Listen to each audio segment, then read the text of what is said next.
এই মাসে 17 তারিখ বিকালে মালতী দিদি বলে দেবেন কত গুণিতক 3000 করে দেবেন। আমরা 8 মাসের জন্য বাজেটে 35,000 কোটি টাকা রেখেছিলাম। আমাদের মনে হয় এই 8 মাসে 48 থেকে 50,000 কোটি টাকা দিতে হবে। তার জন্য আমরা প্রস্তুত। আমরা অর্থ দপ্তরের সঙ্গে কথা বলেছি, ব্যবস্থা নিয়েছি এবং আমরা প্রত্যেক মাসের এর আগে যে সরকারের যে 500 টাকা স্কিম ছিল সেটাও 10 থেকে 15 তারিখের মধ্যে যেত, এটাও 10 থেকে 15 তারিখের মধ্যে প্রতি মাসে ভেরিফাইড লোকেরা যারা প্রাপক তারা পেয়ে যাবেন এবং সম্পূর্ণ কমপ্লিট হয়ে গেলে আমরা কয়েক মাস পরে লিস্টও দিয়ে দিতে পারবো। এখন পোর্টালে আন্ডার ভেরিফিকেশন পেন্ডিং ও কিছু থাকতে পারে।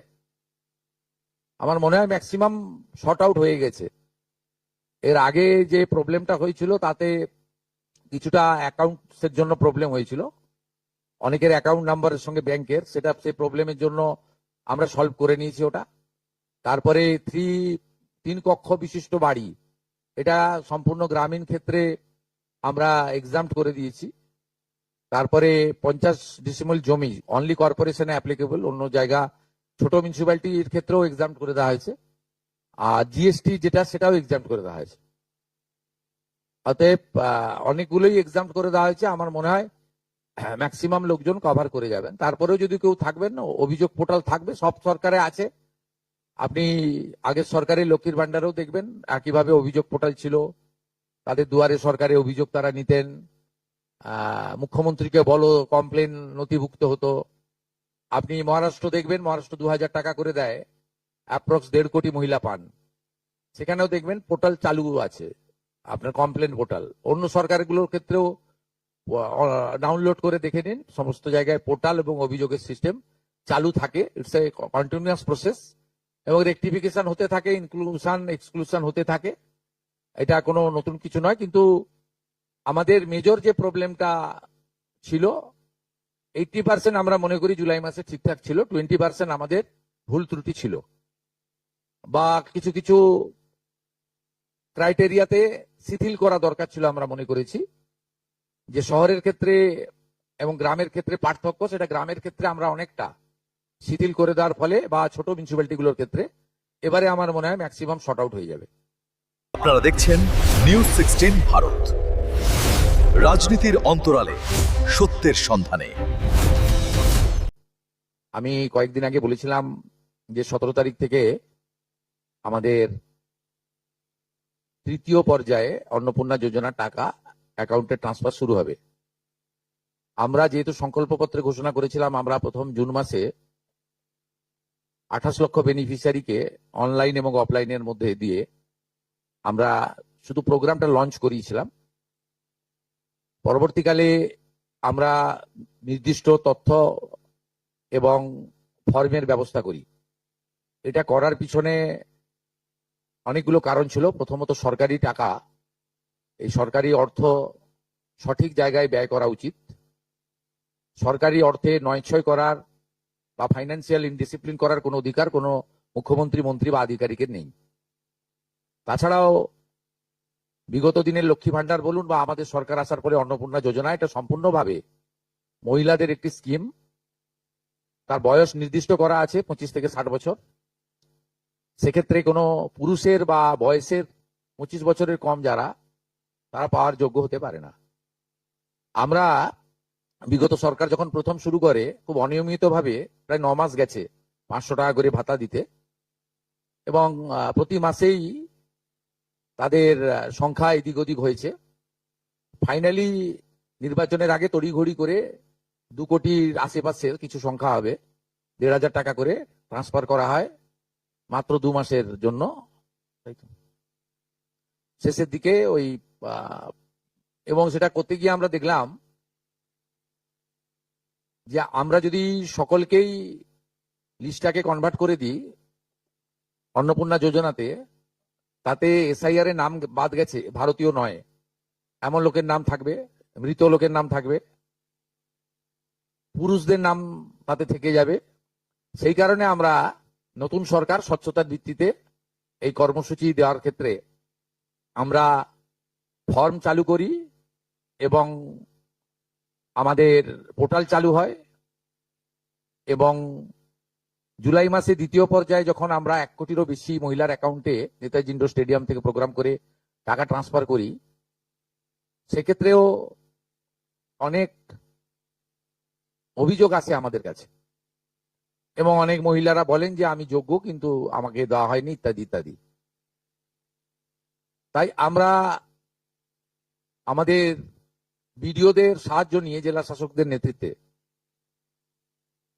হাউস টু হাউস ভেরিফিকেশন যতটা সম্ভব এই সময়ের মধ্যে করি এবং জুন এবং জুলাই মাসের 31 তারিখ পর্যন্ত পোর্টাল চালু ছিল আবেদনের। এবং এখানে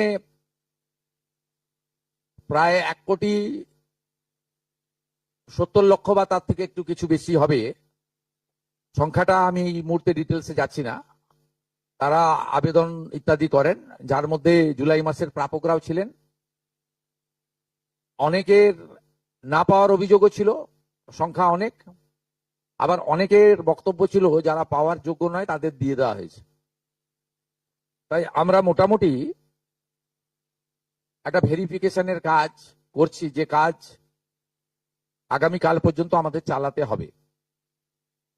এর মধ্য দিয়ে ইতিমধ্যে যারা ভেরিফাইড হয়েছেন, সংখ্যাটা অনেক, গত মাসের থেকে অনেক বেশি, তাদের অর্থ দপ্তর 17 তারিখ থেকে এত বিরাট এলাকা বিরাট টাকা 2-3 দিন লাগবে অ্যাকাউন্টে ট্রান্সফার তারা করতে থাকবেন। এটা প্রতি মাসে হবে না, প্রতি মাসেই যারা ভেরিফাইড হলেন তারা মাসের দ্বিতীয় সপ্তাহে, আমি দেখছিলাম কিছুজন 1 তারিখ থেকেই বলতে শুরু করেছেন কখন ঢুকবে কখন ঢুকবে।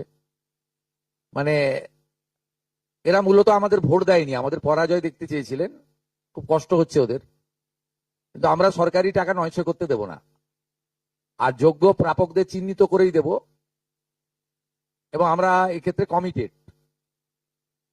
অর্থাৎ যে চুরি দুর্নীতি হয়েছে, যেমন বিগত দিনে আধার লিঙ্ক অ্যাকাউন্ট নম্বর দেওয়া হয়নি, সেলফ ডিক্লিয়ার অ্যাকাউন্ট নম্বরে দেওয়া হয়েছে, এর ফলে মহিলার টাকা পুরুষ পেয়েছে, অন্য লোক পেয়েছে, এখন গ্রেপ্তার হয়েছে বহু মানুষ।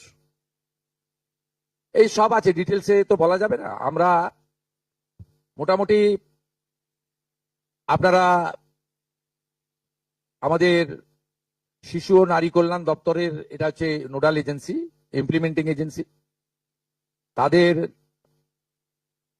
19/5/2026 তারিখে 2411-WCD নম্বর বিজ্ঞপ্তির মাধ্যমে তারা একটা মোটামুটি এসওপি দেয়, তার ভিত্তিতেই ভেরিফিকেশন হয়েছে এবং এই ভেরিফিকেশনে যারা যোগ্য বিবেচিত হয়েছেন, বৈধ হয়েছেন, তাদের অর্থ 17 তারিখ থেকে প্রদান করা হবে।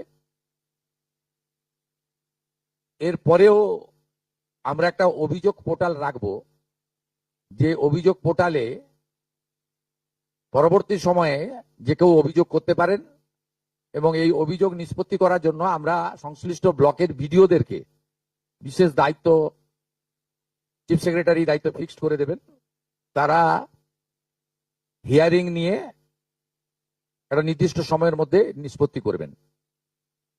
আমাদের যারা যোগ্য বিবেচিত হয়েছেন তাদের বয়স 25 থেকে 60 বছরের মধ্যে হতে হবে, আগেই বলা আছে। কেন্দ্রীয় বা রাজ্য সরকার, কোন বিধিবদ্ধ সংস্থা, সরকারি আন্ডারটেকিং, পঞ্চায়েত, পৌরসভা, সরকার, সরকারি সাহায্যপ্রাপ্ত শিক্ষা প্রতিষ্ঠান অর্থাৎ শিক্ষক, শিক্ষাকর্মী, স্থায়ী সরকারি চাকরিতে নিযুক্ত থাকেন বা পেনশনার্স আসবে না যেহেতু 60 ঊর্ধ্ব, এটা ইরেলিভেন্ট, এরা এই বেনিফিটের মধ্যে পড়ছেন না।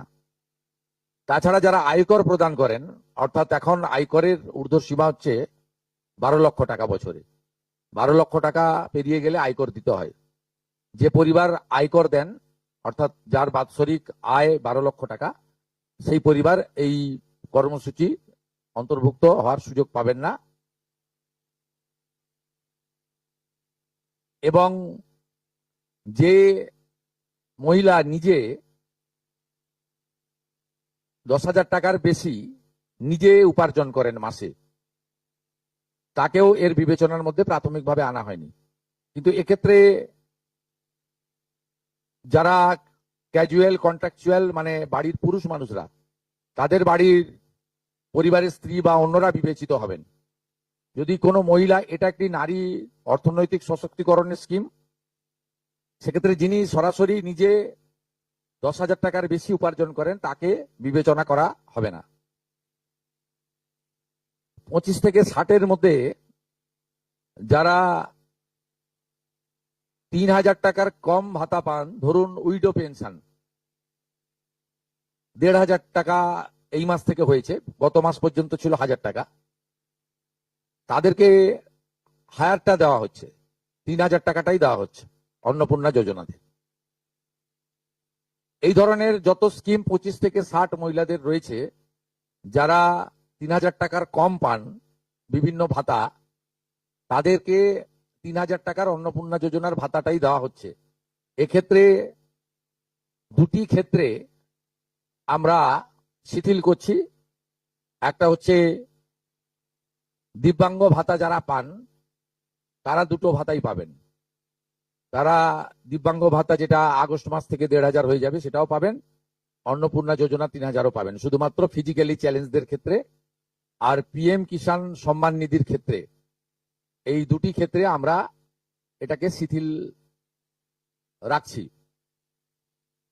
এছাড়াও এর আগে যেটা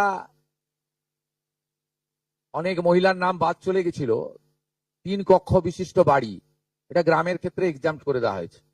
গ্রামের ক্ষেত্রে কোনো বাড়ির সংখ্যা রাখা হয়নি, শিথিল করে দেওয়া হয়েছে। অর্থাৎ গ্রামীণ এলাকার মহিলারা এবারে আরো বেশি সংখ্যায় সুযোগ পাবেন। তাদের ক্ষেত্রে, গ্রামীণ ক্ষেত্রে 3 কক্ষ বিশিষ্ট বাড়ি, যেটা জুলাই মাসে ওই ক্রাইটেরিয়াটা থাকার কারণে অনেকে বঞ্চিত হয়েছেন, এবারে আর বঞ্চিত তারা হচ্ছেন না। এবং শুধুমাত্র জমির পরিমাণের ক্ষেত্রেও যে 7টি কর্পোরেশন রয়েছে সেখানে শুধুমাত্র 50 ডেসিমেলের বেশি জমির মালিকানা যারা কর্পোরেশন এলাকা, কলকাতা, হাওড়া কর্পোরেশন এলাকা 7টি, পৌর এলাকা এবং গ্রামীণ এলাকাতে ছাড় দেওয়া হয়েছে জমির পরিমাণের ক্ষেত্রে। এর ফলেও আরো অধিক সংখ্যক মহিলা, গ্রামীণ মহিলারা বিশেষ করে, এবারে আপনার অর্থ পাওয়ার ক্ষেত্রে সুযোগ পাবেন। আমরা সরকারি অর্থ, নারী সশক্তিকরণ, নারীর অর্থনৈতিক ক্ষমতা বৃদ্ধি, এই লক্ষ্য রেখে প্রকৃত প্রাপকদেরকে আমরা দেব। এবং প্রাথমিকভাবে সংখ্যাটা 17 তারিখে মাননীয় মন্ত্রী মালতী রায় মহোদয় আপনাদের জানিয়ে দেবেন। 17 তারিখ বিকেলে, আমি সংখ্যাটা বলছি না, কিন্তু যে কয়েক লক্ষ মহিলা তারা জুলাই মাসে অর্থ থেকে বঞ্চিত হয়েছিলেন, এই 3 কক্ষ বিশিষ্ট বাড়ি বা জমির পরিমাণ ইত্যাদির কারণে তাদের ম্যাক্সিমামটাই এবারে আমরা সংযুক্ত করে দিয়েছি। তাই আমি বিশ্বাস করি যে আগস্ট মাসে প্রদেয় অর্থে 100% না হলেও 99% প্রকৃত প্রাপকদের হাতে আমরা পৌঁছে দিতে পারবো। এবং এর সাথে সাথে অভিযোগ পোর্টালও চালু করে দেবেন, যে অভিযোগ পোর্টালেও আমাদের দপ্তরের গাইডলাইনের বাইরে গিয়ে কেউ যদি পেয়ে থাকে, আপনারা তথ্য দিয়ে সাহায্য করবেন রাজ্য সরকারকে। আর এই গাইডলাইনের মধ্যে থাকা কোনো দিদি বা বোন যদি বঞ্চিত হন, তিনিও আপনারা আবেদন করবেন এবং এটা কন্টিনিউয়াস প্রসেসের মধ্যে থাকবে। এবং আমরা বিশ্বাস করি আগস্ট মাসে যে তালিকা হবে, এই তালিকা আপনারা সবাই অ্যাপ্রিসিয়েট করবেন। এবং প্রত্যেক মাসে দ্বিতীয় সপ্তাহে, যেহেতু সরকারের নিজস্ব তহবিল থেকে এটা দিতে হবে এবং টাকার অ্যামাউন্টটাও খুব বড়, অ্যামাউন্টটা যথেষ্ট বড়, আমরা নিজেরাই 17 তারিখে ট্রান্সফার হওয়ার টাকার সঙ্গে 3,000কে গুণ করলে নিজেরাই দেখতে পাবেন যে কত বিরাট পরিমাণ অর্থ সম্পূর্ণ পশ্চিমবঙ্গ সরকারের অর্থ থেকে দেওয়া হচ্ছে। আমরা অর্থ দপ্তরের সঙ্গে কথা বলেছি, তারা বিগত দিনেও যে সরকারের 500 প্রথম, পরে 1000, 2 মাসের জন্য 1,500 যে স্কিম ছিল, তাতেও মাসের দ্বিতীয় সপ্তাহে দিতেন মোটামুটি 10 থেকে 15 তারিখের মধ্যে। এক্ষেত্রেও প্রত্যেক মাসে 10 থেকে 15 তারিখের মধ্যে যারা বৈধ প্রাপক হিসেবে চিহ্নিত হলেন তারা পেয়ে যাবেন। এইটা ক্লিয়ার করলাম এবং আপনাদের সরকার আপনাদের পাশে আছে। স্যার এক প্রশ্ন করবো? হ্যাঁ, যেটা হচ্ছে পরিবারে কজন পেতে পারে? ধরা যাক মা, ছেলের বউ বা মেয়ে একই পরিবারে, তো এরা যদি এই আমাদের যে বেনিফিট গাইডলাইন আছে গাইডলাইনের মধ্যে যারা পড়বেন তাদেরকেই দেওয়া হবে। আপনার তো এই সরকারি আপনার যে গাইডলাইন নির্দিষ্ট করে দেওয়া হয়েছে সেই গাইডলাইনের মধ্যে পড়বেন। কোন পরিবারে একজন হতে পারে, একাধিক ব্যক্তি হতে পারে, যে গাইডলাইন নির্দিষ্ট করা হয়েছে শিশু ও নারী কল্যাণ দপ্তর থেকে, সেই গাইডলাইন অনুযায়ী তারা পাবেন। ধন্যবাদ। সরকারি কর্মচারী, আয়কর প্রদানকারী ও যে মহিলা নিজে 10,000 টাকার বেশি রোজগার করেন তারা বাদ দিয়ে। दादा थोड़ा हिंदी में बोल दे दो लाइन और नेशनल। মাননীয় মুখ্যমন্ত্রী, বলছিলাম ওই কর্পোরেশনে যেটা বললেন 50 ডেসিমেলের যে বিষয়টা, ওটা যদি আরেকবার বলেন, আর ওই 3 কক্ষের বিষয়টা, ওটা আমরা একটু 7টি কর্পোরেশন এলাকায় যারা হাফ একরের বেশি জমির ল্যান্ডলর্ড, এটা বিগত যে স্কিমে এটাতে পৌর এলাকা বলেছিল, আমরা গ্রামীণ মানে জেলার পৌর এলাকাগুলোকে এক্সাম্পট করে দিয়েছি। কলকাতার ক্ষেত্রে 50 ডিসমিল জায়গার মালিক যিনি আছেন, আশা করি সেটি তার বাড়ি থেকে 3,000 টাকা ডিমান্ড করবেন না। স্যারেন্ডার অপশনও আছেন, যারা মনে করেন যে আমরা সরকারি এই টাকাটা নেব না, স্যারেন্ডারও করতে পারেন। ঠিক কথা বলছি। স্কিম নেই স্যার তার সরকারি কর্মচারীর ক্ষেত্রে, তো যে স্থায়ী সরকারি কর্মচারী তিনি না, আমি সেটা বলছি না স্যার, মানে তার স্ত্রীকে মানে পাবে কি? ক্যাজুয়াল পার্ট টাইম এরা পাবেন তো। স্যার আমি সরকারি কর্মচারী বলছি না। যারা যারা ক্যাজুয়াল কন্ট্রাকচুয়াল পান, নট পার্মানেন্ট, তাদের পরিবারের ক্ষেত্রে কোনো বার নেই, সবাই পাবেন। পার্মানেন্ট কোনো আমি ক্যাটাগরির কথা বলবো না, পার্মানেন্ট যিনি করেন, পার্মানেন্ট চাকরি যিনি কেন্দ্র বা রাজ্য সরকারের, তিনি পাবেন না। গভর্নমেন্ট ফান্ড কত খরচ হয়েছে আর কত হতে পারে আপনারা দেওয়া গুণিতক করে দেবেন। প্রথম মাসে 28 লক্ষ গুণিতক 3,000, দ্বিতীয় মাসে 1,19,00,000 গুণিতক 3,000। এই মাসে 17 তারিখ বিকালে মালতীদি বলে দেবেন কত গুণিতক 3,000 করে দেবেন। আমরা 8 মাসের জন্য বাজেটে 35,000 কোটি টাকা রেখেছিলাম। আমাদের মনে হয় এই 8 মাসে 48 থেকে 50,000 কোটি টাকা দিতে হবে। তার জন্য আমরা প্রস্তুত। আমরা অর্থ দপ্তরের সঙ্গে কথা বলেছি, ব্যবস্থা নিয়েছি, এবং আমরা প্রত্যেক মাসের এর আগে যে সরকারের যে 500 টাকা স্কিম ছিল, সেটাও 10 থেকে 15 তারিখের মধ্যে যেত, এটাও 10 থেকে 15 তারিখের মধ্যে প্রতি মাসে ভেরিফাইড লোকেরা যারা প্রাপক তারা পেয়ে যাবেন। এবং সম্পূর্ণ কমপ্লিট হয়ে গেলে আমরা কয়েক মাস পরে লিস্টও দিয়ে দিতে পারবো। এখন পোর্টালে আন্ডার ভেরিফিকেশন পেন্ডিং ও কিছু থাকতে পারে। আমার মনে হয় ম্যাক্সিমাম শর্ট আউট হয়ে গেছে। এর আগে যে প্রবলেমটা হয়েছিল তাতে কিছুটা অ্যাকাউন্টসের জন্য প্রবলেম হয়েছিল, অনেকের অ্যাকাউন্ট নাম্বারের সঙ্গে ব্যাংকের, সেটা সেই প্রবলেমের জন্য আমরা সলভ করে নিয়েছি ওটা। তারপরে 3 কক্ষ বিশিষ্ট বাড়ি, এটা সম্পূর্ণ গ্রামীণ ক্ষেত্রে আমরা এক্সাম্পট করে দিয়েছি। তারপরে 50 ডিসিমিল জমি অনলি কর্পোরেশনে অ্যাপ্লিকেবল, অন্য জায়গা ছোট মিউনিসিপ্যালিটির ক্ষেত্রেও এক্সাম্পট করে দেওয়া হয়েছে। আর জিএসটি যেটা সেটাও এক্সাম্পট করে দেওয়া হয়েছে।